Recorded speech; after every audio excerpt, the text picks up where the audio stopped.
गणेशाय नमः। ओम श्री सरस्वत्यै नमः। ओम श्री गुरुभ्यो नमः। ओम समस्तजनकल्याणे निरतं करुणामयं नमामि चिन्मयं देवं सद्गुरुं ब्रह्मविद्वरं सद्गुरुं ब्रह्मविद्वरम्।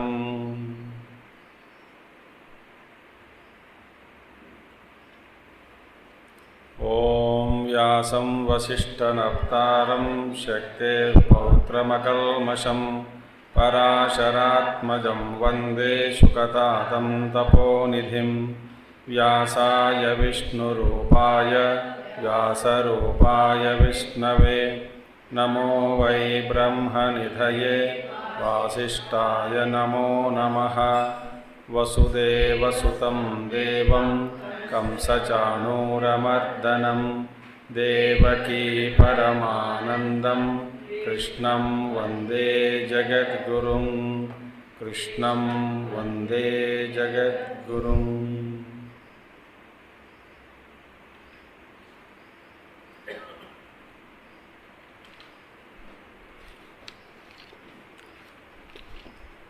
So last month, that is June, we could not conduct this Jnana Yajna.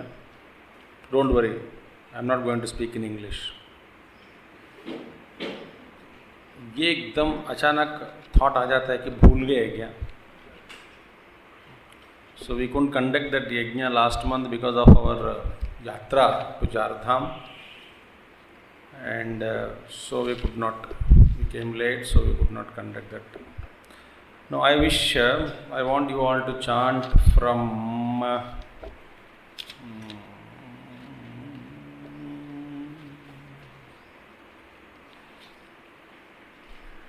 15th shloka onwards up to 25th. 10 श्लोक है ना, 10-11 श्लोक साथ में पढ़ लीजिए. यं हि नं व्यथयन्त्येते पुरुषं पुरुषर्षभ समदुःखसुखं धीरं सोऽमृतत्वाय कल्पते. नासतो विद्यते भावः नाभावो विद्यते सतः उभयोरपि दृष्टोऽन्तः त्वनयोस्तत्त्वदर्शिभिः.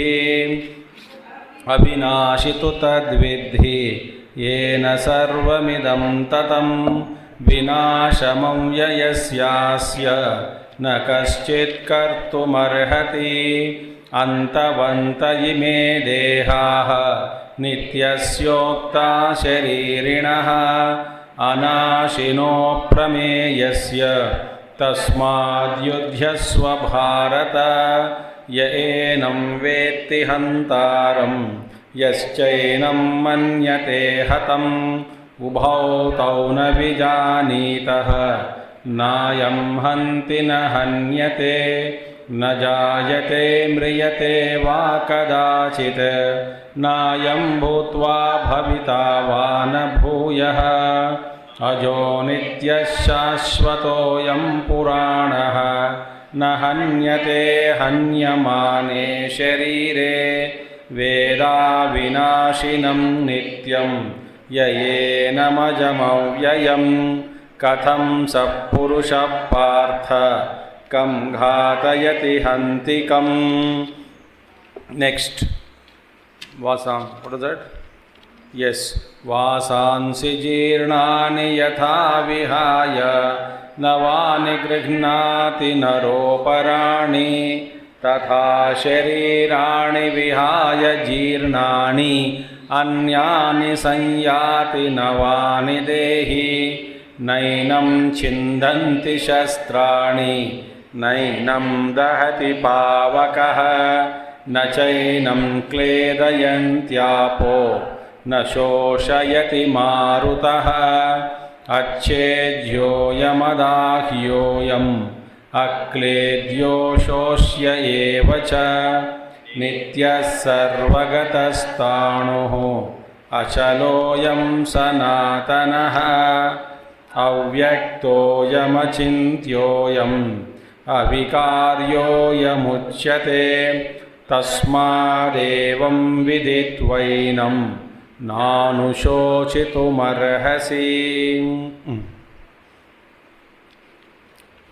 तो भगवान श्री कृष्ण समझा रहे थे अर्जुन को आत्मतत्व। आत्मतत्व माने जो, देखिए किसी भी प्रकार से, किसी भी दृष्टिकोण से आप देखें, ये अर्जुन आप शोक करने योग्य नहीं है। यह है मूल। अब क्यों शोक नहीं करना है मुझे? इसीलिए कि जो आत्मतत्व जो है, तो आत्मा क्या है, तो आत्मतत्व का प्रतिपादन, आत्मतत्व का जो रहस्य है वो भगवान समझाते समझाते यहाँ तक आए है कि अव्यक्तः अयम अचिन्त्यः अयम अविकारी अयम अमुच्यते अयम उच्यते तस्माद् एवं विदित्वैनं नानुशोचितुमर्हसि। इस ऐसे जो आत्मतत्व है, जो अव्यक्त है, अचिन्त्य अविकारी आत्मतत्व जो है, उस तत्व के बारे में जानने के बाद, अनुभव करने के बाद नानुशोचितुमर्हसि, क्योंकि तुम शोक कर रहे हैं कि ये सभी लोग मरने वाले हैं। तुम्हारा सिद्धांत जो है मन में जो बैठा वो गलत है।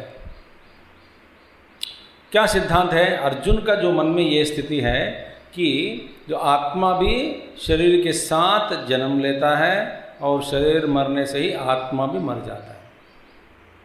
आत्मा माने अंदर जो बैठा है चेतन, चैतन्य रूप, मैं हूँ, मैं जो मैं कहता हूँ, तो मैं कौन है? जो आत्मा, शरीर से अलग।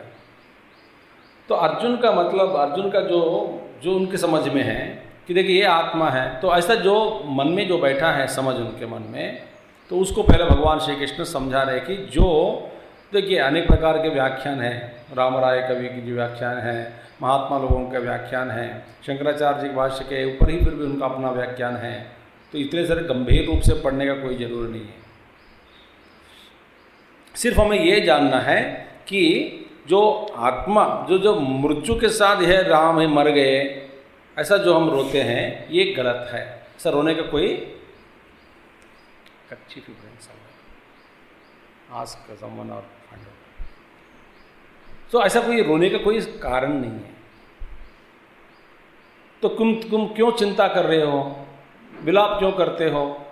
इसीलिए कि ये सारे लोग जो भी हैं, हमारे मेरे जो रिश्तेदार लोग हैं, दादाजी है, परदादा ही है, सब लोग हैं, जहाँ पे जितने लोग हैं दोनों पक्षों में, ये सभी मरेंगे। तो भगवान कहते हैं शरीर को जोने देना, शरीर जाएगा तो जाएगा ही, तो तुम शोक करने योग्य नहीं है।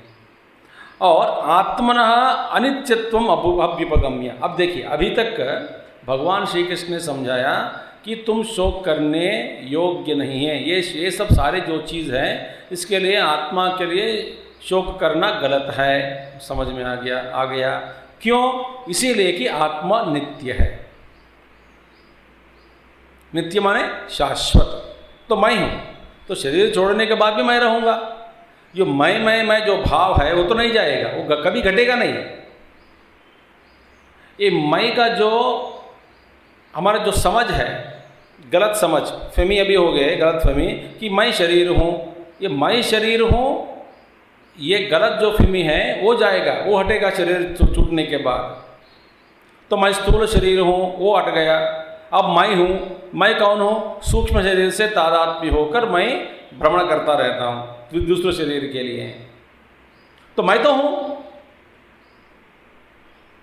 तो लोग कहेंगे तो मर गए, मैं कहता हूँ कि मैं तो मरा ही नहीं, मेरी मृत्यु अभी तक हुई नहीं, होगा भी नहीं।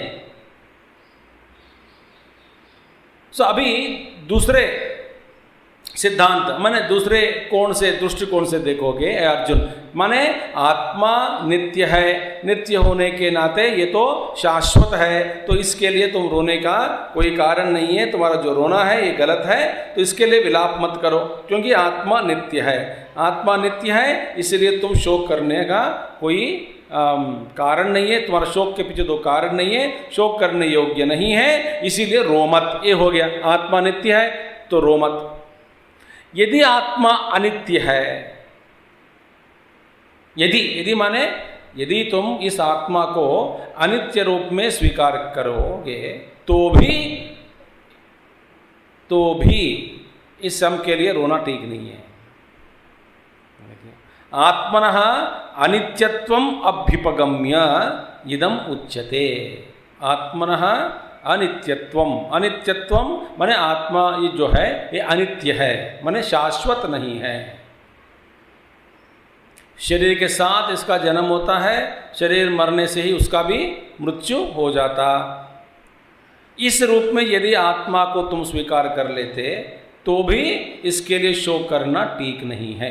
आत्मनः अनित्यत्वम अभ्युपगम्य इदम उच्यते, तो आत्मा अनित्य है ऐसा समझकर ये श्लोक बताया गया। क्या है? अथ चैनम नित्य जातम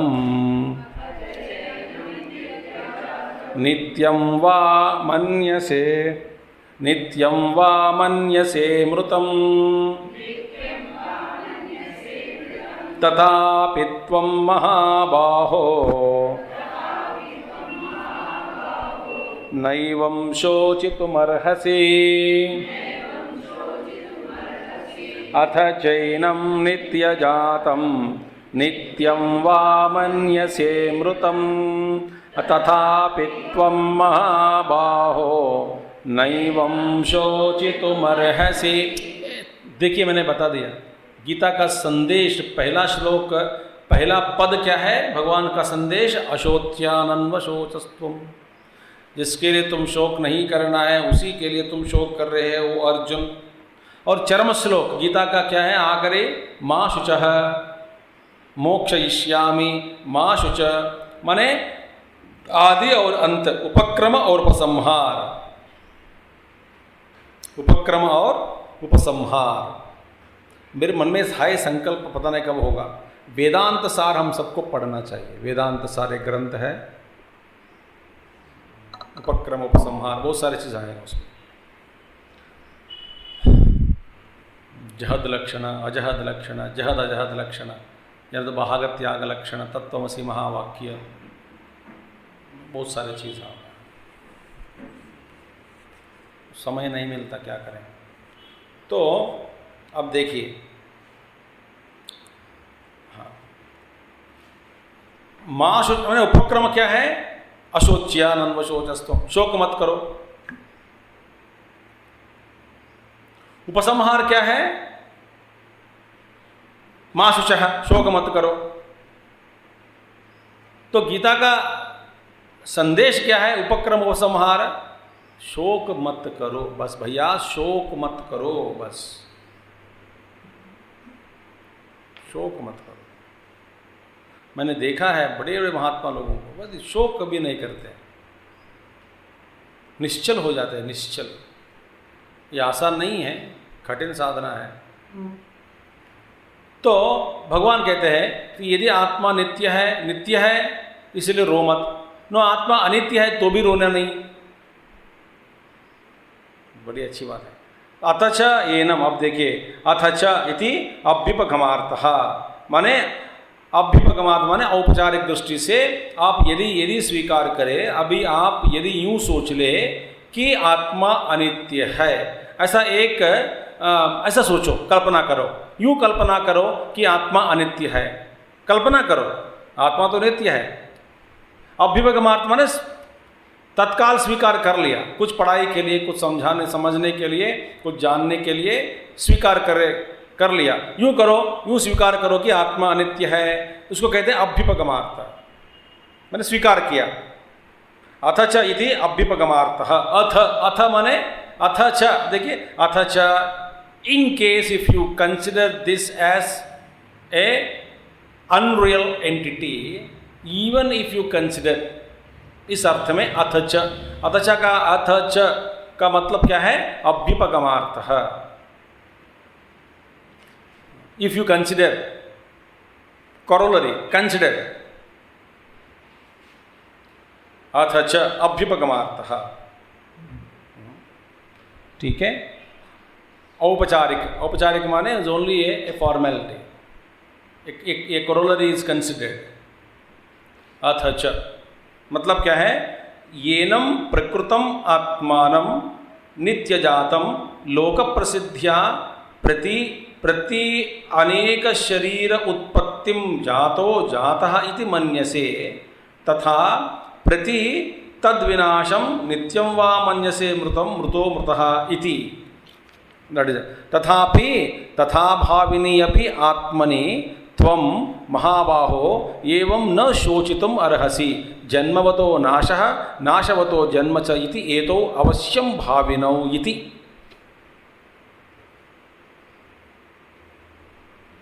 ब्यूटीफुल ना, वेरी सिंपल। अब देखिए, जो सच है वो सच है, तो सच को हम सबको मानना ही पड़ेगा कि नहीं? जो सच है तो उसको असत करना हमारे हाथ में नहीं है। जो सच है उसको स्वीकार कर लो, क्योंकि ये सच है। अच्छा, जो सच नहीं है उसको सच मत मानो।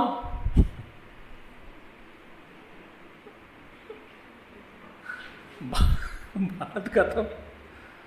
जो सच नहीं है, आप जानते हैं कि ये सच नहीं है, तो उसको मत मानो।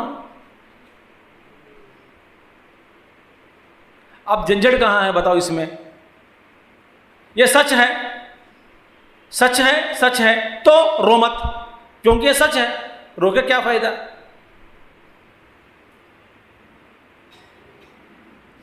जो सच नहीं है उसको स्वीकार मत करो, क्योंकि सच नहीं है। तो रो मत, क्योंकि सच नहीं है।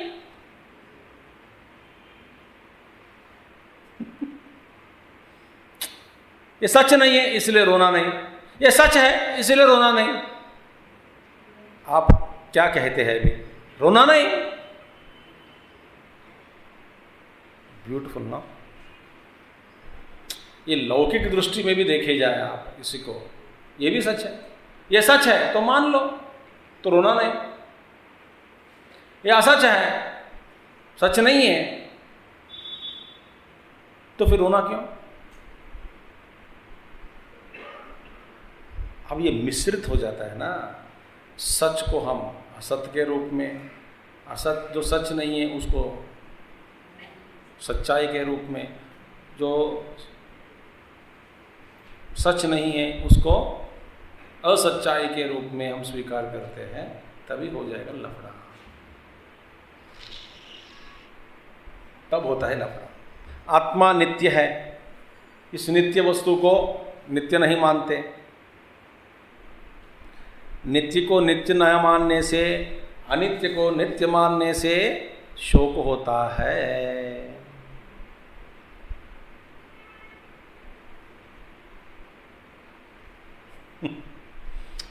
आपको समझ में आ रहा है? विवेक सिंपल है, समझ में आ गया तो आ गया। आत्मा सच है, उसको हम सत्य के रूप में स्वीकार नहीं करते तो दुखी हो जाते हैं। शरीर आदि मन बुद्धि चित्त अहंकार इत्यादि सर्वाणी एतानी, ये सारी चीज़ जो भी हैं वो सच नहीं है, फिर हम उसको सच्चाई के रूप में स्वीकार करते हैं, इसीलिए शोक है। इसका कोई कारण नहीं, अन्य कारण शोक का कोई कारण नहीं है।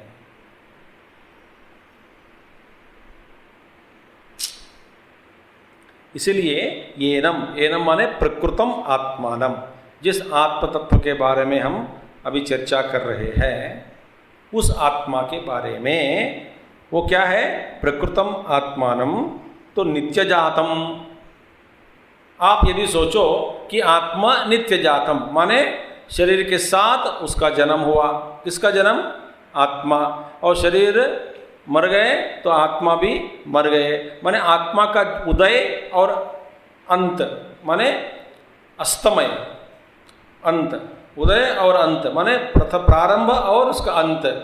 तो शरीर के साथ इसकी कल्पना की गई थी, इसकी सृष्टि की गई, और शरीर के साथ वो भी मर गए। यही है कुछ लोगों का शास्त्र, अभी विज्ञान के लोगों के, वे कहते हैं कि चेतना जो है, चेतना शरीर के साथ ही इसका जन्म हुआ, शरीर मरते ही चेतना लुप्त हो जाता है। लुप्त माने मर भी गया, बस मर जाते हैं। तो चेतना शरीर के बिना रहना कभी नहीं होता, जैसे आप वेदांती लोग या नहीं तो अन्य आध्यात्मिक तत्ववेत्ता मानते हैं कि आत्मा अलग है शरीर से, हम नहीं मानते, क्योंकि consciousness is a product of matter.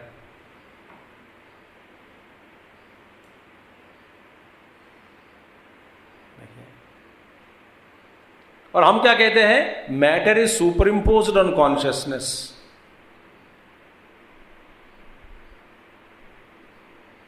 और अनेक प्रकार के वैज्ञानिक लोग हैं इस सृष्टि में, इस जगत में, वे कहते हैं कि matter, the consciousness is the product of matter, it is created because of the matter.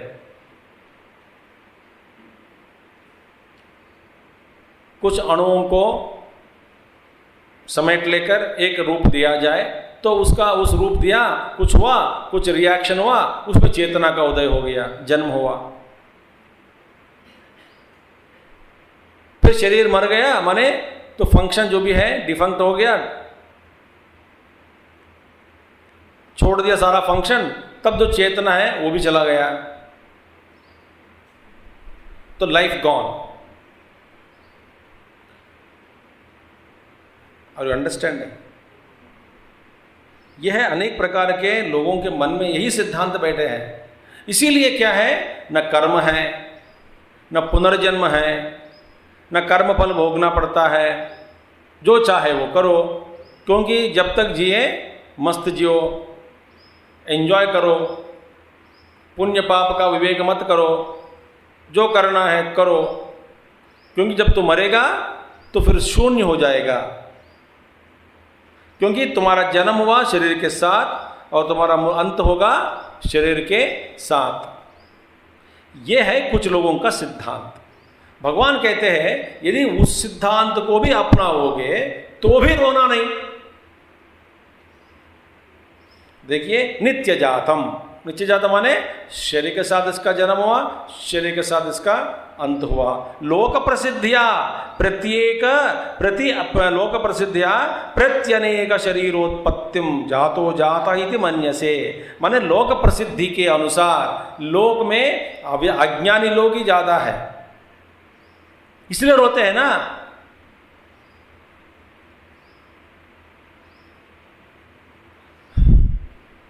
मेरे भाई मर गया, माँ मर गई, पिताजी मर गए,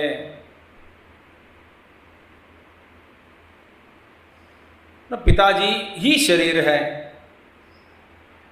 लोक प्रसिद्धि, इसलिए रोते हैं। रोते हैं कि हाँ मर गए, इसका अंत हो गया या ऐसा हो गया। सुबह तक घूम रहे थे, अभी ऐसा हो गया, लेट गया जमीन पे। मैं कहता हूं अभी भी वो घूम रहे हैं,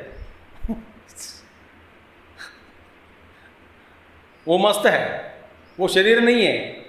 लोक प्रसिद्धिया, लोक प्रसिद्धि के अनुसार माने अनेक शरीरों की प्रत्येक उत्पत्ति के साथ साथ उत्पन्न हुआ। देखिए, प्रत्येक शरीरोत्पत्तिम जाता जाता इति, माने प्रत्येक शरीर के साथ आत्मा का जन्म हुआ और प्रत्येक शरीर का अंत होने से अंत के साथ आत्मा का भी अंत हो गया।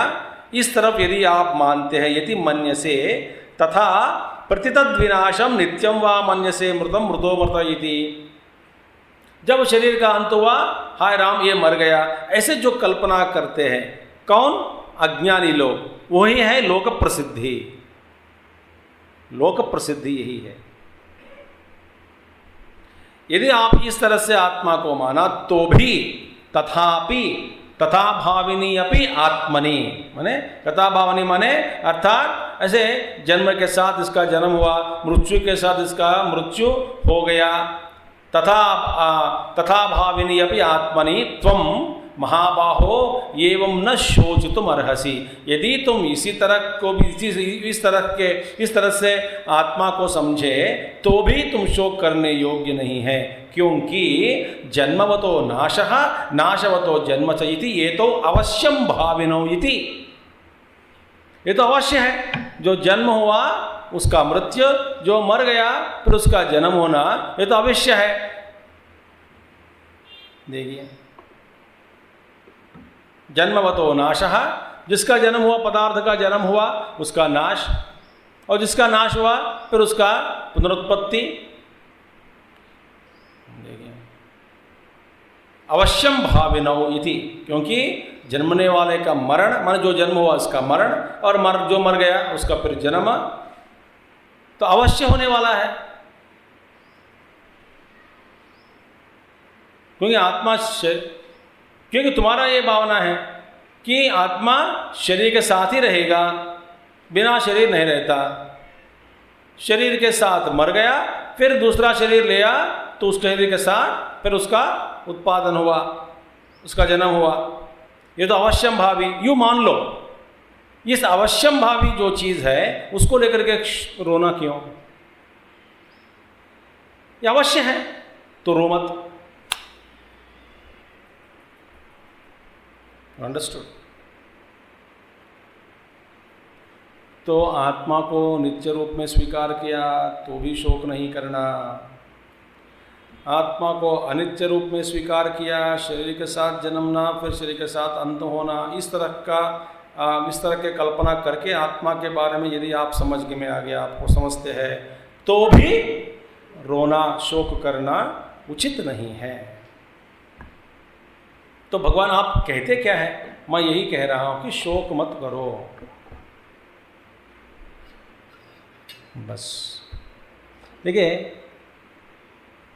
कोई भी व्यक्ति स्वप्न में कुछ चीज़ देखने के बाद, जागने के बाद उस चीज़ के लिए रोता क्या? हाय राम, मैं स्वप्न में देखा, वो चीज़ कहाँ मिलेगा कहाँ, इसे ढूंढते हैं।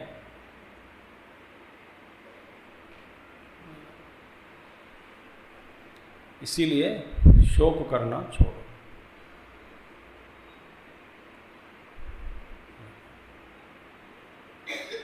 तथा च सती, ऐसा होने से, since it is so like this, since it is like that, तथा सती, तथा च सती, जातस्य हि ध्रुवो मृत्युः ध्रुवं जन्म मृतस्य च तस्माद् अपरिहार्येऽर्थे न त्वं शोचितुमर्हसि जातस्य हि ध्रुवो मृत्युः ध्रुवं जन्म मृतस्य च तस्माद् अपरिहार्येऽर्थे।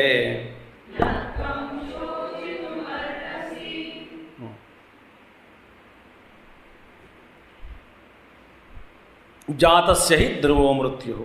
देखिए, जातस्य ही लब्ध जन्मनः ध्रुवः अव्यभिचारी मृत्युः मरणं ध्रुवं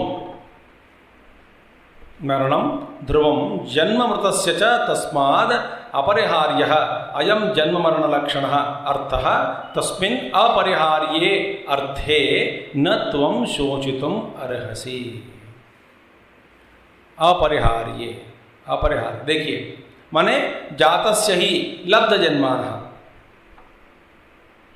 जिसका जन्म हुआ वही हद, मृत्यु ध्रुव है, मरना ही है। मान लो, पहले मानो कि हम ये शाश्वत नहीं हैं पृथ्वी पे, कब कौन कहाँ मरेगा पता नहीं,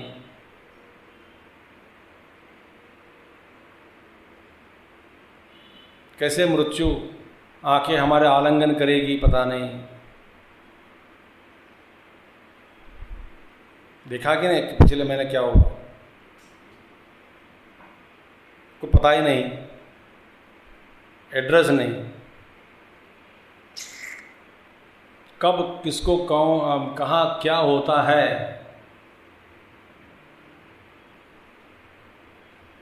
ध्रुवो मृत्यु, जातस्य ही ध्रुवो मृत्यु। इसीलिए मैंने बहुत साल पहले किताब पढ़ी थी मैं, ब्यूटीफुल किताब, इतनी मोटी किताब, अंग्रेजी में है।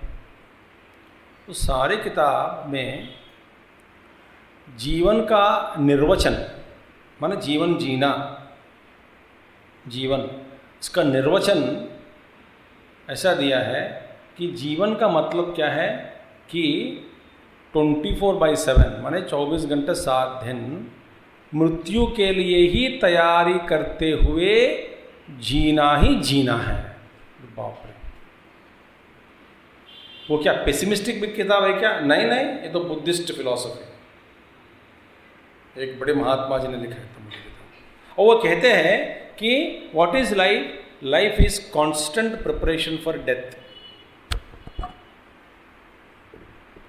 माने डेथ माने उसका मतलब क्या है? चेंज।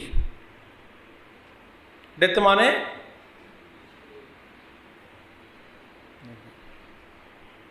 परिवर्तनशील। सो हर तरह के जो परिवर्तन के लिए ही तैयार रहना। और एक बड़ा आखिर में जो चेंज होने वाली है वो तो मृत्यु है।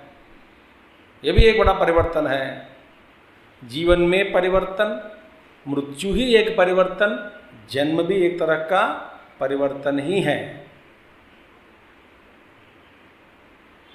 तो वो किताब में कहते हैं कि मृत्यु समय जब आसन्न हो जाता तब किस तरह के आदमी को व्यवहार करना है, कैसे जानना पहला कि मृत्यु समय आ गए हैं।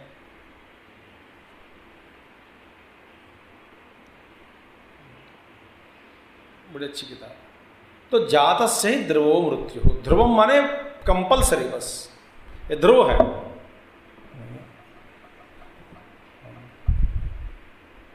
और जो मर गया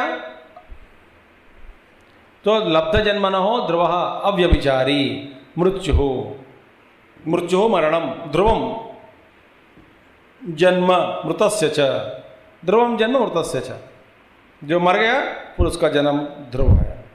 तस्मात् अपरिहार्य अयम जन्म मरण लक्षण। देखो अपरिहार्य, इसका अपरिहार्य माने इसका कभी कोई कुछ नहीं कर सकते।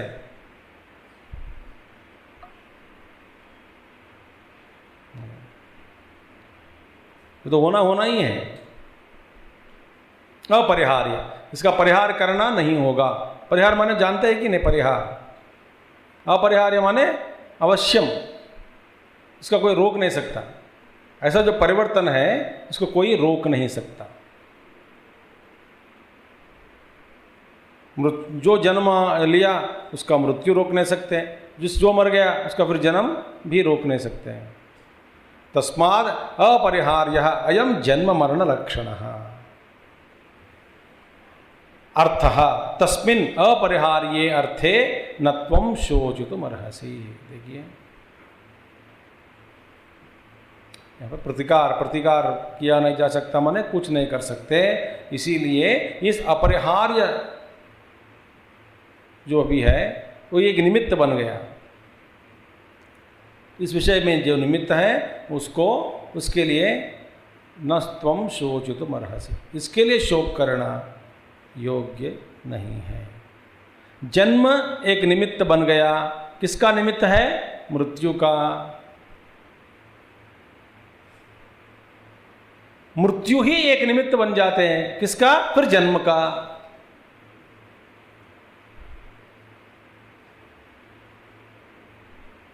देखिए, जन्म ही एक निमित्त मृत्यु का, और मृत्यु ही निमित्त बन जाता किसका? जन्म का। और क्या कारण चाहिए? माने निमित्त को साथ में लेकर के जन्म लिया, माने जन्म लेना ही एक निमित्त है।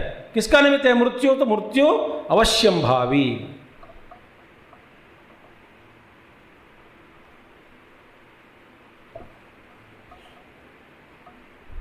ये भगवान की कृपा हो जाए तभी हमको ये सब खुल जाता है मन में कि ये मैं शरीर से परे हूँ, अलग हूँ, चैतन्य हूँ,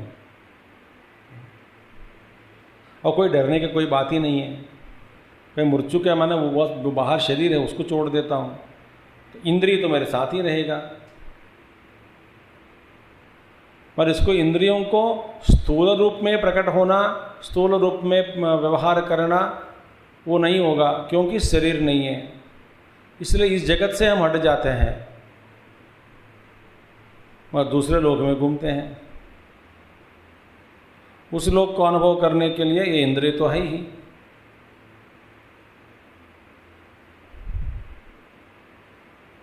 जैसा कि देखिए, ये इंद्रिय है, देखना, आंख, ठीक है, आंख के द्वारा मैं देख रहा हूं।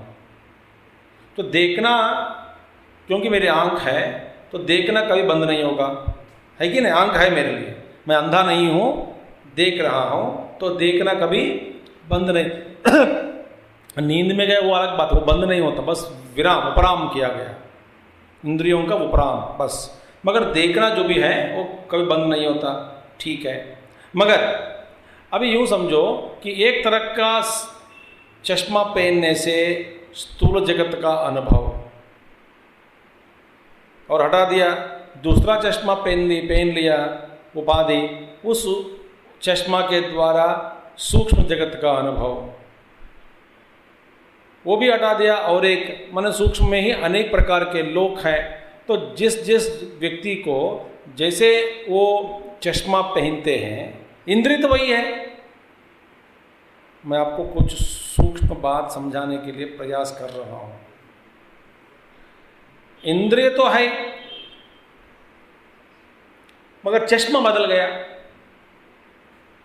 देखना कभी बंद नहीं हुआ, मगर देखने का जो लोक है वो तो बदल गया। देखिए, तो एक तरह का चश्मा पहनने से इंद्रिय द्वारा स्थूल शरीर का ग्रहण किया, ये इंद्रिय स्थूल शरीर के द्वारा प्रकट होकर स्थूल शरीर, स्थूल जगत का जो भी विषय है उसका अनुभव कर लेते हैं। अच्छा, ये शरीर एक चश्मा जैसा है। इंद्रिय तो है, इंद्रिय क्या है? देखना, ऐसा एक सामर्थ्य जिसमें है वो है इंद्रिय। ये तो गोलक है, गोलक नहीं है ना इंद्रिय। इंद्रिय, इसके पीछे जो देखने की जो शक्ति है, उस शक्ति को हम कहते हैं इंद्रिय। हट गया, ये स्थूल शरीर गया, स्थूल शरीर गया, इसका मतलब हम सूक्ष्म शरीर ग्रहण किया।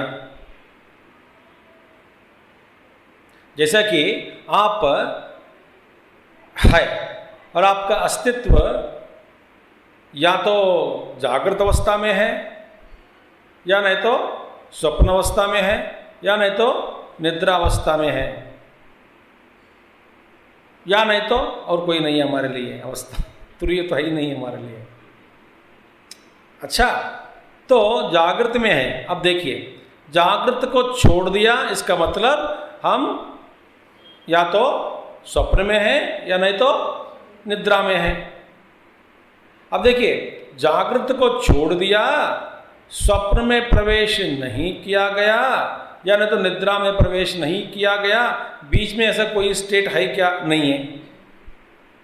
जो हम वेदांती लोग कहते हैं कि वहाँ पे कुछ कोई ट्रांजिशन स्टेट है, उसमें भी वो मिश्रित है, मिश्रम स्टेट है, वो अलग बात है।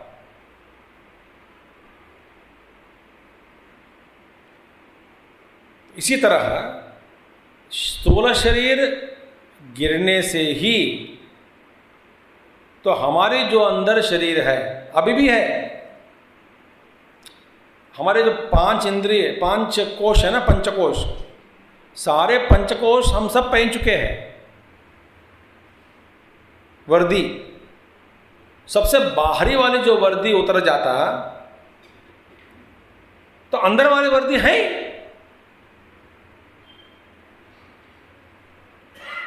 बाहर का उतारने के बाद फिर अंदर और सूक्ष्म वर्दी हम पहनेंगे, ऐसा कोई नहीं है ना स्थिति। इसीलिए मृत्यु को स्वीकार कर लो, तो डरने की कोई बात नहीं है, क्योंकि इंद्रिय हमारे साथ है। अब देखिए, यदि आप देख नहीं सकते, सुन नहीं सकते, सूझ नहीं सकते, बात नहीं कर सकते, स्पर्श नहीं कर सकते, ऐसे पांचों इंद्रियां, आपके जो ज्ञानेंद्रिय है वो बिल्कुल निकम्मा है, माने काम नहीं करते, है ही नहीं समझो, तो फिर शरीर धारण करके क्या फायदा? क्या फायदा। इसी तरह पांचों इंद्रियां सब निवृत्त हो जाए स्थूल शरीर से, तो फिर अंदर सूक्ष्म शरीर है, उसके द्वारा फिर उसका जो स्थूल जगत सूक्ष्म जगत का अनुभव हम करने लग जाते हैं, तब क्या होगा, ये आदमी यहां पे मर गया, वहां जन्म लिया। कहां जन्म लिया? सूक्ष्म लोक में। मगर देखने का सुनने का जो कार्यक्रम है वो तो जारी है। फिर किस तरह के वस्तुओं का अनुभव कर रहे हैं? उस लोक में जो जो वस्तु है, उस लोक में जो जो अनुभव प्राप्त किए जा सकते हैं, वो सभी अनुभवों को वो प्राप्त करने में ही लग जाते हैं, उसका अनुभव करते रहते हैं। स्थूल रसगुल्ला को देखना खाना नहीं होता, मगर सूक्ष्म रसगुल्ला जो मन में बैठे हैं उसका अनुभव वो कर लेते हैं।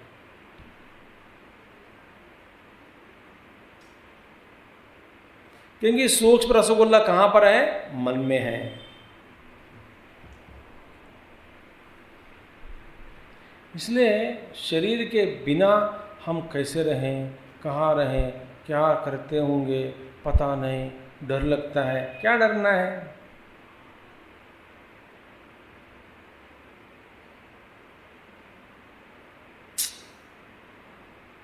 तो ये तो अपरिहार्य है, माने इसका निवारण करना, निवारण करेक्ट, इसके लिए मैं ढूंढ रहा था तब से। उसको निवारण करना किसी के व्यक्ति के हाथ में नहीं है। क्या निवारण करना?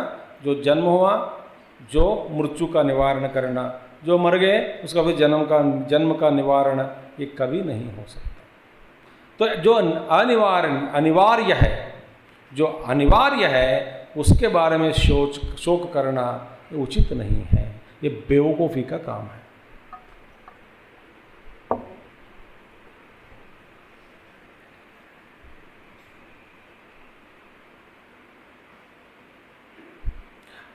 अनिवार्य है, एक परिवार है, सदस्य है, परिवार में कोई ना कोई पहले जाएगा ही जाएगा।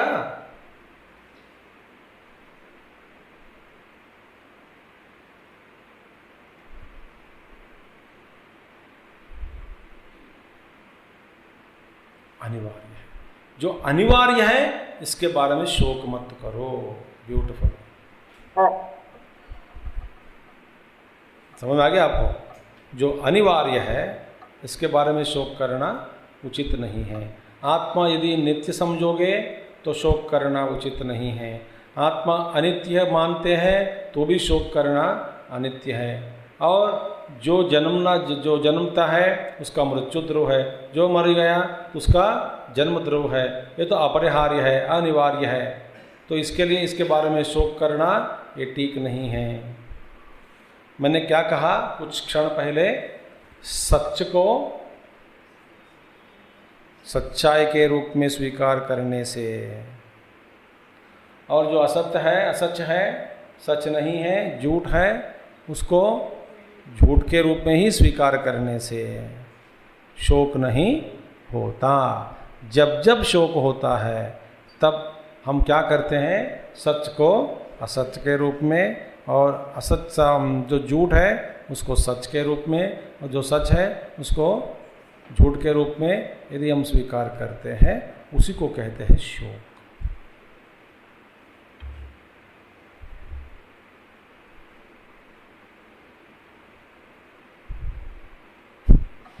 मैंने कुछ सुना, एक बड़े महात्मा जी थे, उनका दर्शन हुआ मुझको बचपन में भी बहुत बार। तो वो महात्मा जी बड़े अच्छे ढंग से प्रवचन करते थे, और मुंह पे बोल देते कि तू बेवकूफ़ है तो बेवकूफ़ है, और जो लैंग्वेज है वो सिंपल लैंग्वेज है। वो महात्मा जी उदाहरण माने वो बताया कि प्रवचन में कि एक बेवकूफ़ मेरे पास आया और कहा कि मास्टर जी, उसको मास्टर गारू बोलते, मास्टर गारू में जी, तो मास्टर जी आप मुझे डर लगता है।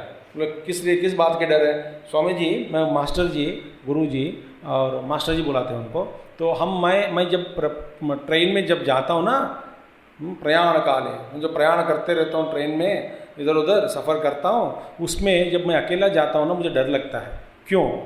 कहीं ना कहीं ट्रेन में मर गए तो। मैं अकेला जब रहता हूँ, मर गए तो मुझे डर लगता है। मास्टर जी बोले, नहीं तुमको क्यों डर है, बाकी लोग डरना है तुझे देख करके ट्रेन में। इस शव को कहाँ लेके जाना, कैसे उनको परिवार को सौंप देना, इसका एड्रेस क्या है, वो बाकी लोग डरते हैं तुमको देख करके, तुम्हारा क्या डर है?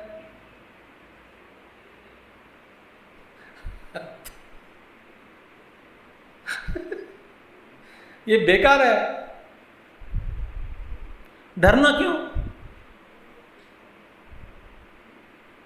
तो वो बोलता है, हाँ मास्टर जी करेक्ट, आपने सही कहा, करेक्ट है, अब तक मैंने सोचा ही नहीं। स्वामी जी अकेला रहने से डर लगते हैं, क्यों? मर गए तो बाकी लोग डरना है। और बिना नोटिस, बिना कोई निशान मर गया समझो, पता नहीं 10 दिन के बाद बदबू आएगा, तभी पता लगेगा कि क्या हो रहा है, घर से कुछ आ रहा है कोई या नहीं, दरवाजा फोड़ो फिर देखो। तो बाकी लोग मर डरते हैं, हमको क्या डरना है?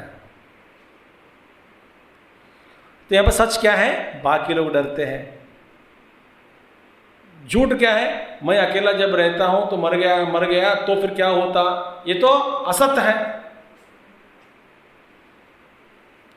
देखिए, मैं जिस चीज के लिए तुझे डर नहीं होना चाहिए उसके लिए डरते हैं।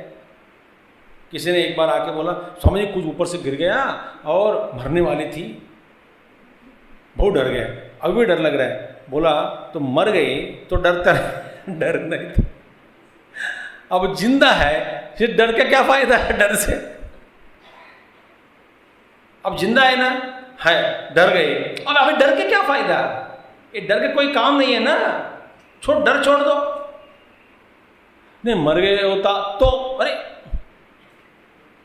तो बाकी लोग डर रहे हैं, आप तो क्यों डरते हैं? आप क्यों डरते हैं?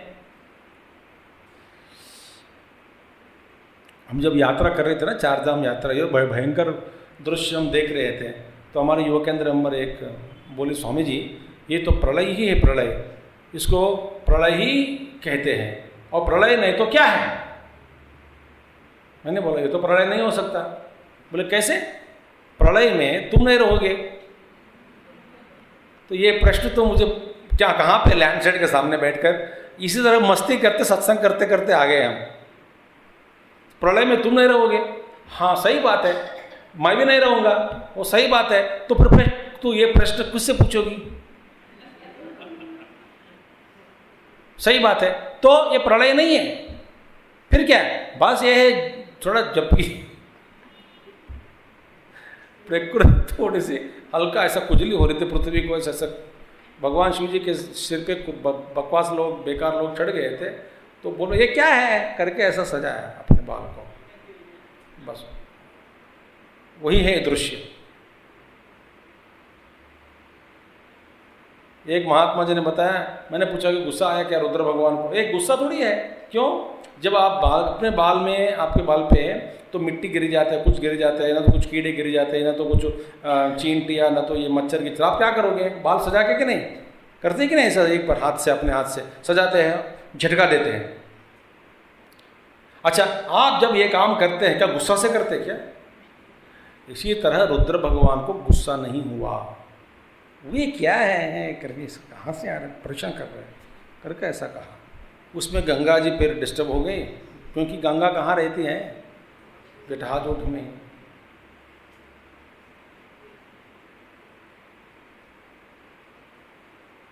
तो गुस्सा कहाँ है?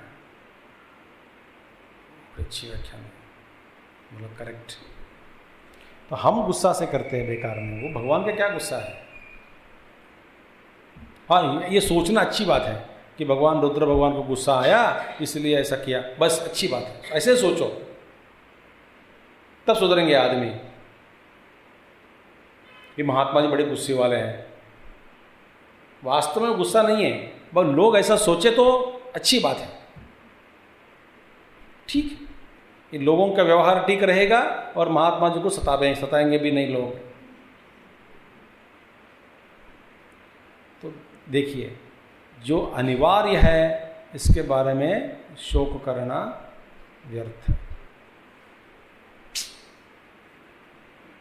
और बोलते हैं कार्य कारण संघातात्मकानि अपि भूतानि उद्दिश्य शोको न युक्तः कर्तुम यतः।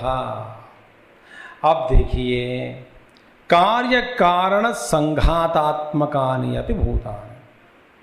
अब देखिए कार्य और कारण माने एक कार्य है एक कारण है, कारण और कार्य। तो कार्य कारण संघात, संघात रूप माने मिलन, एक कार्य और कारण, कार्य कारण का संघात ही ये पांच भौतिक सृष्टि है कि नहीं। अपना जो शरीर है ये भी पंचमहाभूतों से ही बने है कि नहीं। अब देखिए आप रो रहे हैं कि ये मर गए, ये कौन है, ये नाम क्या है, चलो मेरा नाम ले लेता हूँ चिद्रूपानंद। तो चिद्रूपानंद मर गए, हाँ मर गए। आप हाथ दिखा रहे चिद्रूपानंद मर गए, किसको दिखा रहे चिद्रूपानंद को। चिद्रूपानंद कौन है, उसके शरीर को दिखा रहे हैं, वो तो शरीर नहीं है। तो शरीर क्या है, पंचमहाभूत है। जो जिस पंचमहाभूतों से जो बना शरीर, शरीर तो बन गई, हाँ जी। तो जो बनी हुई शरीर को देख करके माने जो पंचमहाभूत ही है, इस पंचमहाभूत की दृष्टि से भी यदि देखा जाए तो इस इस रूप, देखिए ये रूप, इस आदमी का नाम है चिद्रूपानंद, इसका रूप रंग जो अभी आप देख रहे हैं, यह रूप है, जो रंग है, जो साइज है इसकी, शरीर की साइज जो है, जो आपके सामने है, इससे पहले कहाँ थी ये शरीर।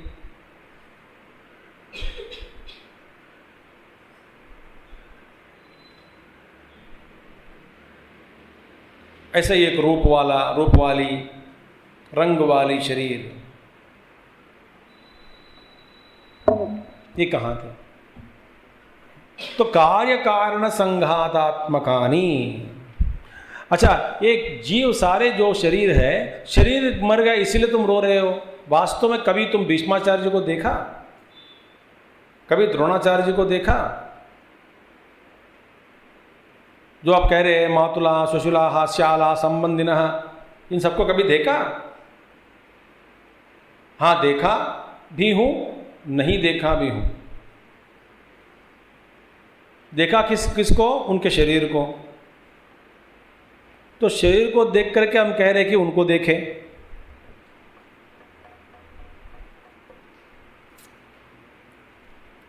तो यदि तुम जीव को या मनुष्य को एक शरीर के रूप में भी स्वीकार कर लेते हैं, माने ये कार्य कारण संघात, इसका कारण क्या है, पंचमहाभूत। कार्य क्या है, स्थूल शरीर जिससे बनी। तो इस रूप में भी ये अर्जुन तुम इस शरीर को देखते हैं, अपि भूतानि उद्दिश्य शोको न युक्तः।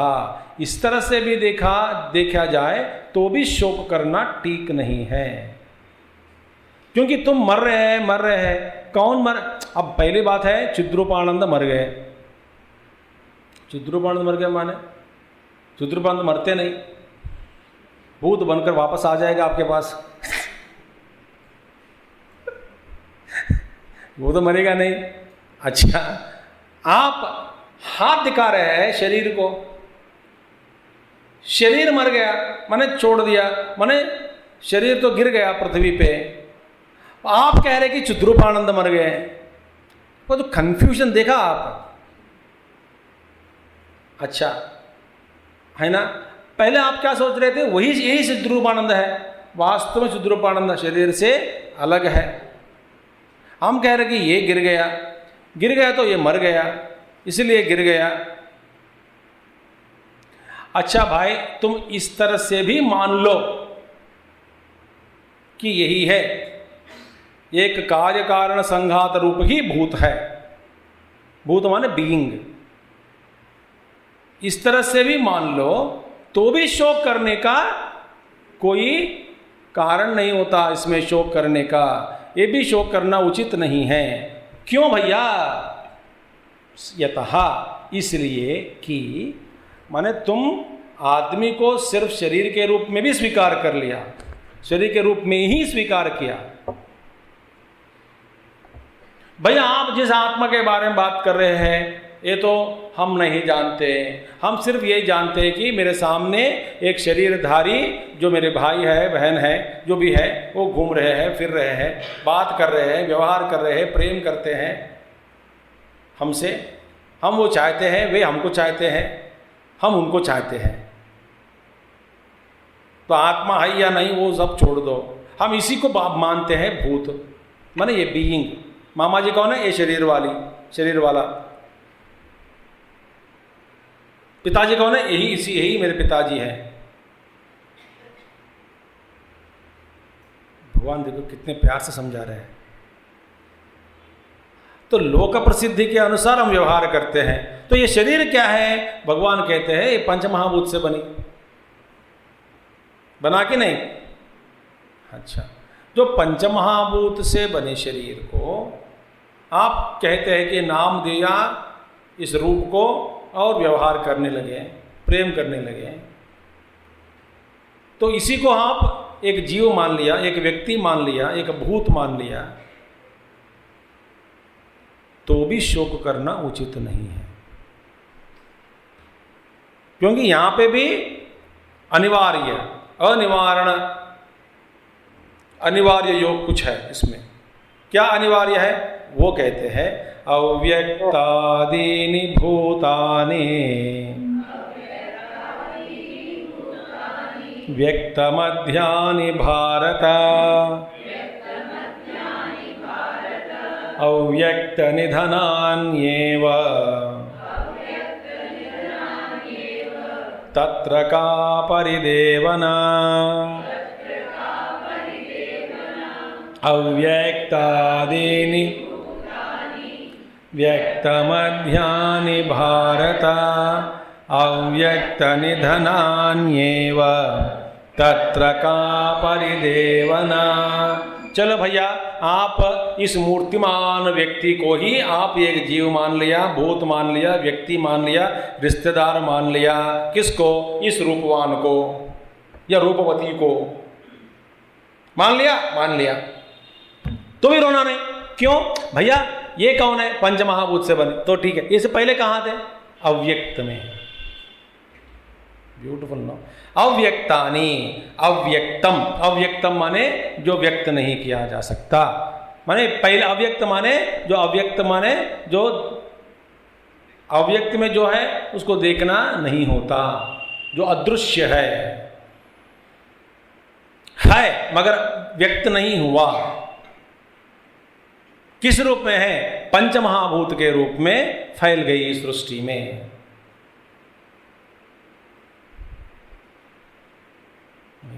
आदर पूर्वक पंचमहाभूतों को, फिर अपने पंचमहाभूत अधिष्ठान देवताओं को कृतज्ञता पूर्वक समर्पण करना ही कर्मकांड है, अंत्यक्रिया। अंत्यक्रिया का एक भाग का है कि आदर पूर्वक, ये प्रभु हमारे पिताजी के रूप में या माता के रूप में या नहीं तो किसी के रूप में इस व्यक्ति को हमारे बीच में भेजा, वो इस शरीर के द्वारा अपने कार्य संपन्न किया और शरीर छोड़कर गया। वो तो बेचारा कृतज्ञता प्रकट तो कर सकते हैं और शरीर को आपको सौंपना नहीं होगा उनके द्वारा, ये हमारे कर्तव्य है। इसीलिए अब अग्निदेव, आपने जो अग्नि तत्व है वो तो आपको सौंप रहे हैं, वो वायु जी जिसमें जो वायु आपने विलीन हो गया कृतज्ञता पूर्वक, और मिट्टी को मिट्टी में सब जलाकर अभी सभी पंचमहाभूताओं को समर्पण करना, माने जो मैटर रिसाइकलिंग होना है ना, इसीलिए आदर पूर्वक इन देवताओं को, इन पंचमहाभूतों को, इनके जो अधिष्ठान देवताओं को नमस्कार करते हुए एक समर्पण करना एक भाग है कर्मकांड का।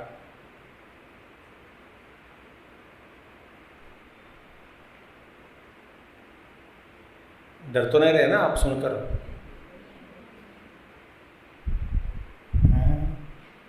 ऐसा आंख ऊपर जाता है ऐसे। एक हो गया कार्य। दूसरा कार्य जीव को उद्देश्य करते हुए वो तो क्रिपल हो गया बेचारा, क्रिपल्ड। वो खुद दान नहीं दे सकते, कुछ पुण्य कर्म नहीं कर सकते, हो गया। तो इनके नाम पे कुछ करना, उनको उद्देश्य, उनको वो लक्ष्य के रूप में उनको सामने रखते हुए जीव को उनको उद्देश्य, उनको उद्देशित करते हुए कुछ कर्म करना, कुछ उनको समझाना बुझाना, विदा करना, डरो मत आगे बढ़ो, तो अपना कर्तव्य जो भी है आगे बढ़ो, ये अब छोड़ दिया, हम सब बाकी व्यवहार हम कर लेंगे, रो मत, ऐसा करके एक भाग जीव को, जीव के लिए देखा हमारा है। इसीलिए उसको भी कहा गया संस्कार। देखिए दहन,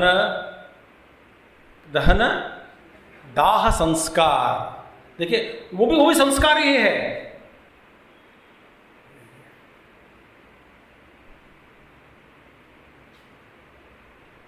कोई बुरा काम नहीं है। फिर 11 दिन 12 दिन क्यों भाई?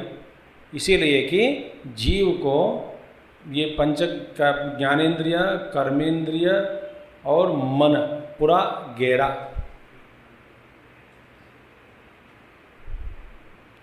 कुछ वर्णों के लिए 11 दिन, कुछ लोगों के लिए 16 दिन, कुछ लोगों के लिए 15, कुछ लोगों को 13वां, वो भी है, अलग अलग कारण है। I am not going to tell all the details now, but जो एक एक अंग को जो दुख हुआ छोड़ते समय,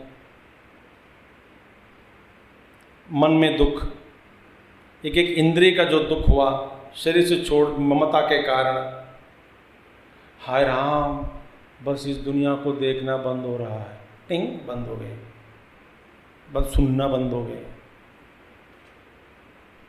जब दुख हुआ मुझे और संतप्त हो गया जीव, उसकी शांति के लिए ही ये सारा दिन कर्म करो, मंत्र के द्वारा, थॉट के द्वारा उसको समझाओ, मजबूत बनाओ उसको और छोड़ दो। ये भी हमारा कर्तव्य है। बेचारा घर छोड़ के चला गया,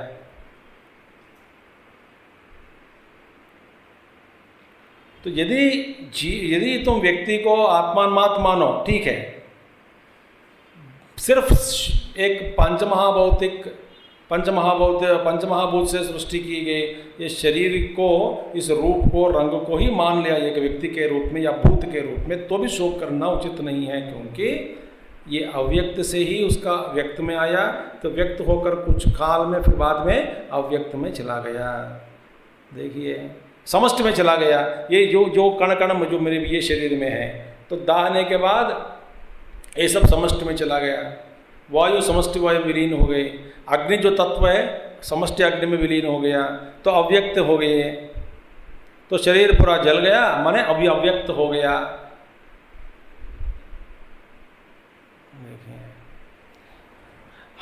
अदर्शनम, अदर्शनम माने देख नहीं सकते।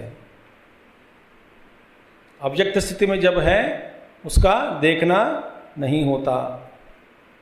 अदर्शनम माने अनुपलब्धि ही, आदि ही एशाम भूतानाम, जिसकी आदि माने भूतों की जो आदि है, जिसकी आदि को ग्रहण करने में हम असमर्थ है, उसका ग्रहण करना असंभव, आदि का ग्रहण करना।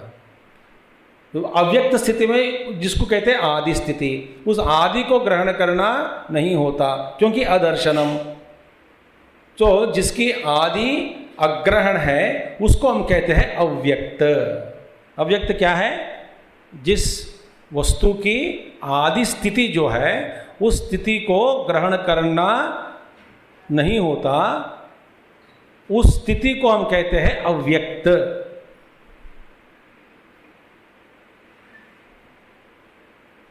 देखिए,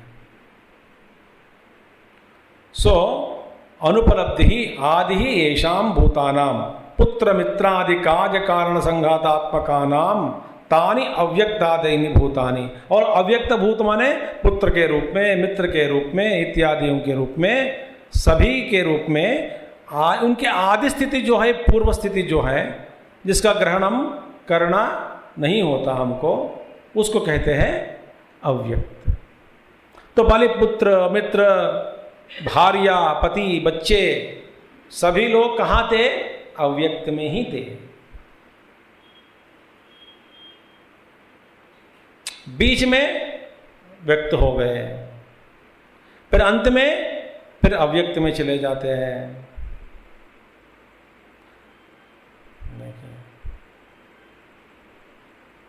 तानी अव्यक्तादीनि भूतानि प्राग उच्यते, माने पहले ये सब अदृश्य थे। देखिए अब भूतानि प्राग, प्राग बने से पहले ये सभी भूत अदृश्य में थे, अदृश्य थे। तो पांच महाभौतिक के द्वारा जो शरीर ग्रहण किया तो व्यक्त हो गया, फिर शरीर का अंत हुआ, पंचमहाभूत अपने आप को आप दहन कारण संस्कार नहीं करोगे तो प्रकृति ही अपने जो मटेरियल पड़ी है वहां पे वो अपने आप में समेट लेती है, ले लेते वापस।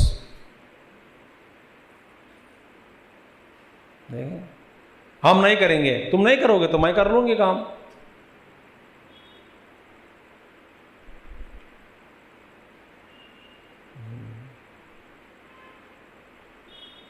देखिए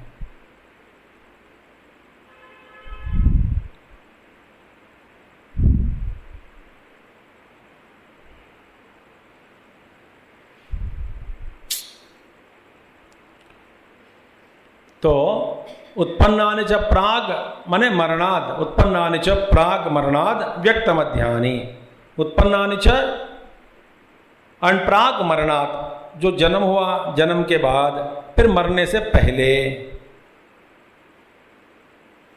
है ना, जन्म के बाद और मरने से पहले, उस स्थिति को हम क्या कहते हैं, मध्य स्थिति। उस स्थिति में व्यक्त मध्यानि, व्यक्त मध्यानि माने उस मध्य में ये सब दृश्य हो गया। पहले अदृश्य थे, अभी दृश्य हो गया। देखिए अव्यक्त निधनानि एव पुनः अव्यक्तम अदर्शनम निधनम मरणम येषाम तानि अव्यक्त निधनानि मरणात् ऊर्ध्वम अपि अव्यक्तताम एव प्रतिपद्यन्ते इत्यर्थः। इसके बाद फिर क्या हुआ, अव्यक्तम अदर्शनम निधनम माने मरणम। देखिए येषाम तानि अव्यक्त निधनानि, अव्यक्त निधनानि माने जो अव्यक्त स्थिति थी पहले उस स्थिति में फिर पहुंच गए सब लोग, फिर अव्यक्त हो गए। मरणात् ऊर्ध्वम, मरने के बाद, अभी अव्यक्तताम एव प्रतिपद्यन्ते, मरने के बाद फिर वही अव्यक्त को ही प्राप्त कर लेते हैं। क्या है ये सारे भूतानि, भूत माने कार्य कारण संघात, कारण क्या है पंचमहाभूत, कार्य क्या है ये रूप, तो इसको फिर अव्यक्त में चला गया। तो भगवान कहते हैं, देखिए भगवान कृष्ण कह रहे हैं कि अर्जुन तो किसी भी दृष्टि से देखोगे शोक करना उचित नहीं है। तत्र का परिदेवना, ये तो इसका स्वभाव है, पहले अव्यक्त में थे, बाद में व्यक्त हुआ, फिर बाद में अव्यक्त में चला गया, फिर कभी व्यक्त होता है, फिर कभी अव्यक्त हो जाता है, फिर कभी व्यक्त होता है, फिर कभी अव्यक्त हो जाता है। ये जो परंपरा चल रही है, जारी है, उसको देख करके क्या रोना है, बेवकूफ, क्यों रोना है?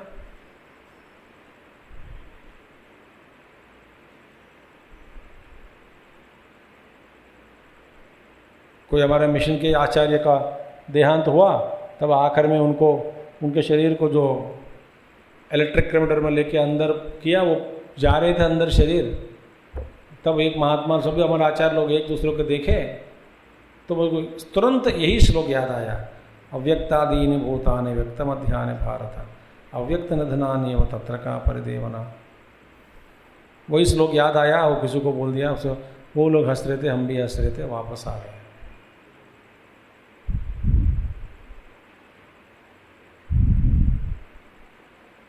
जीव तो चला गया। ब्यूटीफुल। तो ये याद रखना श्लोक, जो गया वो अलग है।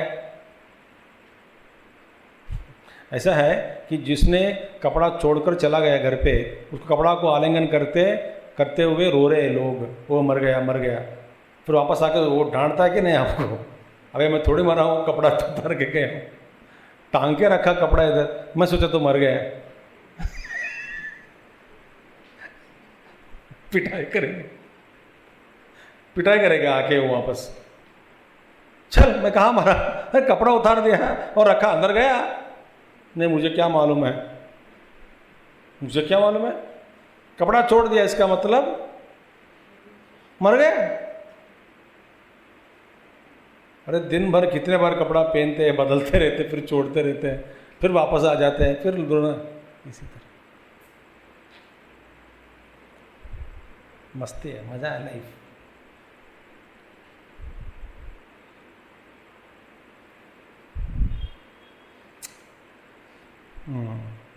उत्पन्नानि च प्राक् मरणात् अव्यक्तमध्याने अव्यक्त निधनानि है तो अव्यक्तम ये प्रतिपत्ति तथा च उक्तम। इसके बाद इसके बारे में ऐसा ही कहा भी है कि देखिए, अदर्शनाद आपतितः पुनश्च अदर्शनम गतः नासौ तव न तस्य त्वं वृथा का परिदेवना, यदि उपनिषद में है। तो इति तो यहाँ पे दिया कि महाभारत स्त्री पर्व में अदर्शनाद आपतितः पुनश्च अदर्शनम गतः। अदर्शनात् माने जिसका दर्शन नहीं कर सकते, उस स्थिति से आपतितः आगे, फिर वह बाद में पुनश्च अदर्शनम गतः, फिर वो अदृश्य हो गए, कहीं से आए फिर अदृश्य हो गए। न असौ तव न तस्य त्वम, तू जिनका भी नहीं है, माने तू उनका नहीं है, वे आपका नहीं है।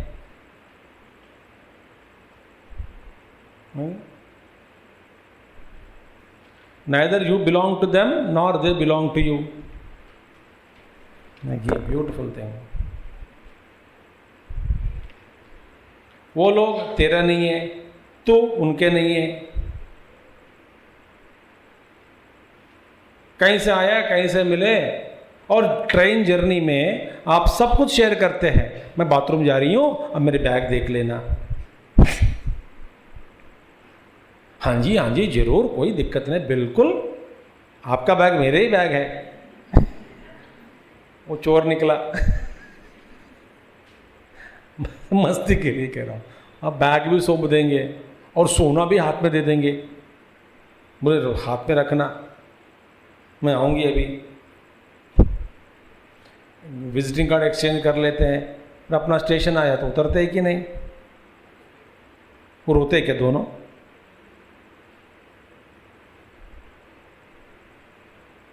और उतरते समय कहते हैं कि thank you for good company. बस हो गई बात। तो हम भी जब जाते समय ना thank you for good company करके सो जाना ऊपर जाना, और क्या है। वो पत्नी, वो पति, वो बच्चे, वो पिताजी, माताजी, thank you for good company, may God bless you all, bye. मैं स्टेशन आ गए, मैं उतर रहा हूँ, तो जाओ।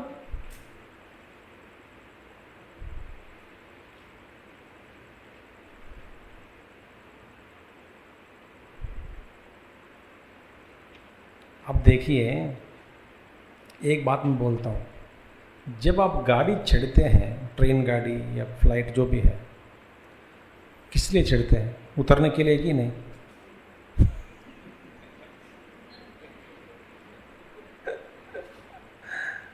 उतरने के लिए चढ़ते हैं कि ना बैठने के लिए चढ़ते हैं?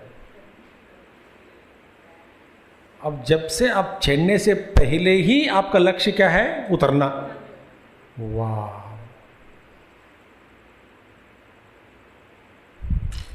याद रखना,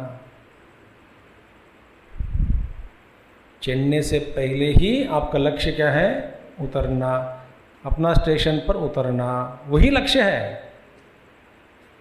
चाहे आप जितने भी मस्ती करें रेल में, कुछ भी करें, लड़ाई करें, प्रेम करें, आपस में बांटें, खाए पिए, कुछ भी करो, सेवा करो, मगर लक्ष्य स्थान को कभी भूलना नहीं, और भूलते भी नहीं। तो पहले से तैयार हो जाता है कि नहीं? उतरने से पहले बैग वीग बेडिंग सब सामान तैयार करके स्टेशन आए क्या? वो 1 घंटे के बाद आएगी। नहीं, मैं तो तैयार हूँ उतरने के लिए। हाँ, इस तरह का जीवन जो जीते हैं ना, वो मस्ती में रहकर उतर जाते हैं। अब कुछ लोग विल लिखते हैं ना, विल, वो बोलते हैं कि आखिर में लिखूंगा। अरे भैया आखिर में तुझे क्या पता है, मुझे क्या पता, तब तो तेरी आखिरी क्षण है, तो लिखे रखो। नहीं, और जब हाथ हो गया, ये हो गया, फिर वो लिखते हुए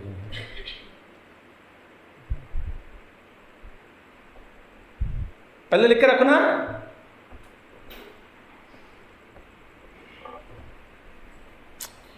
All attachments only.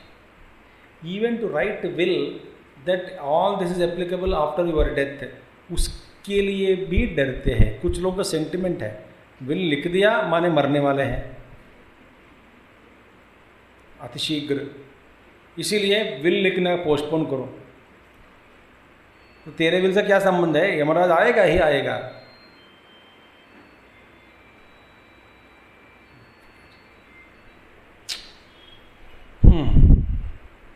तो इसीलिए आप न उनके, वे न आपके। जैसे जिसका स्थान आ गया तो उतर जाते हैं और चढ़ते हैं उतरने के लिए। उतरने के लिए तैयारी करने में सब लोग मस्ती में रहकर आनंद से तैयार करते हैं कि नहीं, चले मेरे स्टेशन आ गए बाबा, मेरे स्टेशन आ गए बाबा। अब कुछ लोग वहाँ तक चले जाते हैं, दरवाज़ा गेट तक, सामान वहीं रख के खोल के खड़े हो जाते हैं।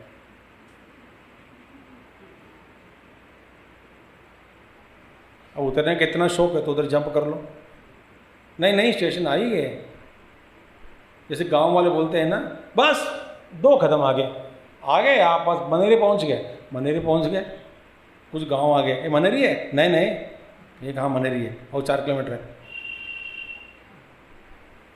उनके लिए 2 कदम, हमारे लिए 20 किलोमीटर।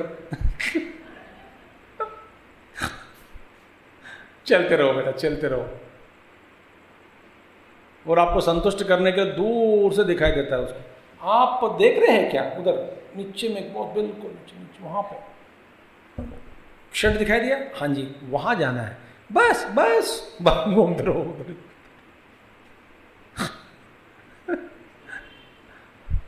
मैंने आकर में बोला हमारा गाइड को, अबे तेरे बात पर विश्वास मैंने खोया। चल झूठ बोलते हैं, सच बोलना, कितने पहाड़ चढ़ना है, हमसे सच बोलो। मैं तो बेचारे बच्चों से बोलना झूठ बोलो। फिर बोलते मैं क्या करूं स्वामी जी, ऐसे बोलने से लोग आगे जाते हैं, नहीं तो नहीं जाते।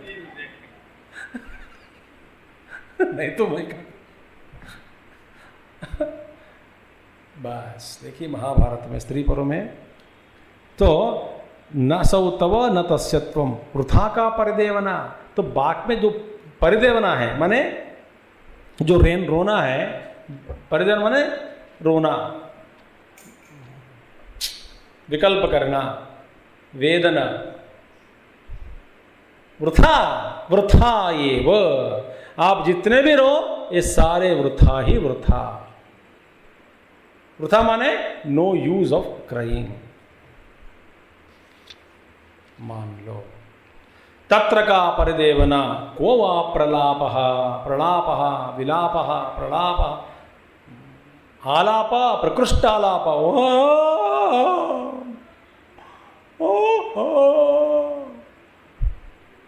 ऐसा उच्च स्वर में रोना, उसको कहते हैं प्रलाप। पीट पीट कर छाती को पीटना, दूसरों को छाती में पीटना, प्रलाप करना, प्रलाप।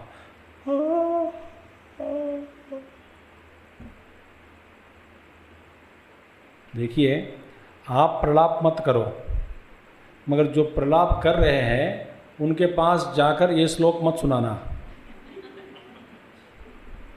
खबरदार। उन प्रलापों बेचारा उनको बैठ के थोड़ा आस्वादन देना।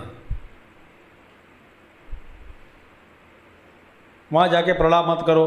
देखो 1 मिनट, ए सुनो, ए सुनो सुनो सुनो, अदर्शनाद अपतते, अदर्शनाद सुनो, पहला सुनो, पुनश्च, हाँ ऐसा मत करो। आप प्रलाप मत करना। गीता किसने सुना? आपने सुना कि नहीं? वो तो नहीं सुना।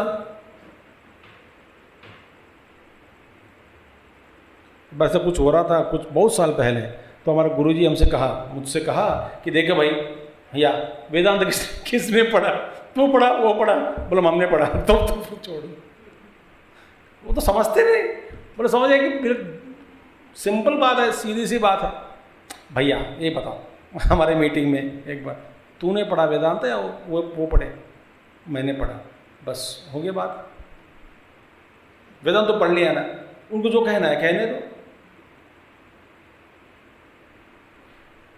मगर समझते नहीं, भाई समझते नहीं, ना समझना उनका स्वभाव है। तो हम लोग हंसे मस्ती में, समझते हैं। तो गीता किसने पढ़ा? आपने पढ़ा। तो प्रलाप किससे दूर है? प्रलाप आपसे। जो प्रलाप करते हैं उनके पास जाके जो प्रेम से बात करो, समझो, आस्वादन देना। देखिए, अदृष्ट दृष्ट प्रणष्ट भ्रांति भूतेषु भूतेषु इत्यर्थः। Beautiful no? अदृष्ट, देखिए दृष्ट नष्ट हो जाता है, पहले प्रलाप, अदृष्ट के बाद में दृष्ट भ्रांतिभूत, प्रणष्ट भ्रांतिभूतेषु। पहले अदृष्ट के बारे में, फिर दृष्ट हो गया, फिर प्रणष्ट हो गया, माने अव्यक्त, व्यक्त, फिर अव्यक्त, इन चीज़ों के बारे में। माने अदृष्ट वस्तुओं के बारे में प्रलाप मत करो, दृष्ट वस्तुओं के बारे में भी प्रलाप मत करो, प्रणष्ट वस्तुओं के बारे में भी प्रलाप मत करो। भूतेषु भूतेषु इत्यर्थः। चिंता ही क्यों करना भैया, चिंता क्यों करना? Sadashiva Brahmendra, a great mahatma ji from South India, उन्होंने भी एक कीर्तन भी लिखा, चिंता नास्ति किला एवं चिंता नास्ति किला, एवं चिंता, चिंता क्यों? ये तो सुभाषितम भी मैंने सुना दिया। चिता जो है, चिता जो मरा उसको जला देती है, चिंता जो है जो जिंदा है उसको जला देती है। चिंता जिला हुआ आदमी को जला देते हैं और चिता मरे हुए आदमी को जला देते हैं। देखिए, दुर्विज्ञेयः अयम प्रकृतः आत्मा किम त्वाम एव एकम उपालभे साधारणे भ्रांति निमित्ते कथम दुर्विज्ञेयः अयम आत्मा इति आहा। माने ये तो आत्मा इसका हम कल देख लेंगे। दुर्विज्ञेय है तो बहुत कठिन है जानना। कैसे कठिन है? जानने में क्या कठिनता ही है? इसमें कठिनता है आत्मतत्व में। आत्मतत्व को भगवान कहते हैं आश्चर्यवत पश्य, इसलिए कठिन है। क्या है, किस लिए, हम कल देखेंगे। ठीक है, तो आज का विषय क्या था? रो मत। आत्मा नित्य है, नित्य आत्मा ये नित्य है, नित्य के रूप में मान लिया तो रोना नहीं, अनित्य है तो रोना नहीं। देखिए, पंच महाभूत से सृष्टि की गई तो रोना नहीं।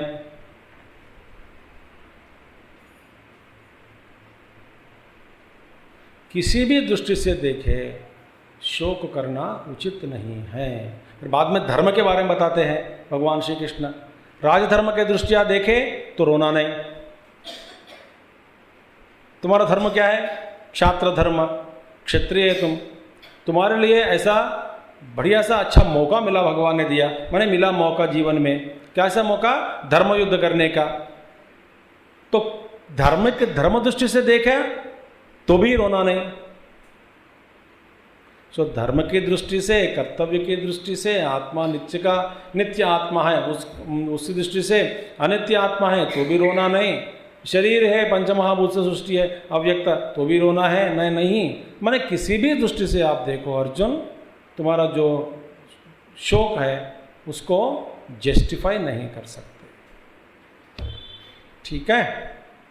ओम पूर्णमदः पूर्णमिदं पूर्णात् पूर्णमुदच्यते पूर्णस्य पूर्णमादाय पूर्णमेवावशिष्यते। ओम शांति शांति शांति। हरि ओम श्री गुरुभ्यो नमः। हरि ओम। सद्गुरुनाथ महाराज की जय।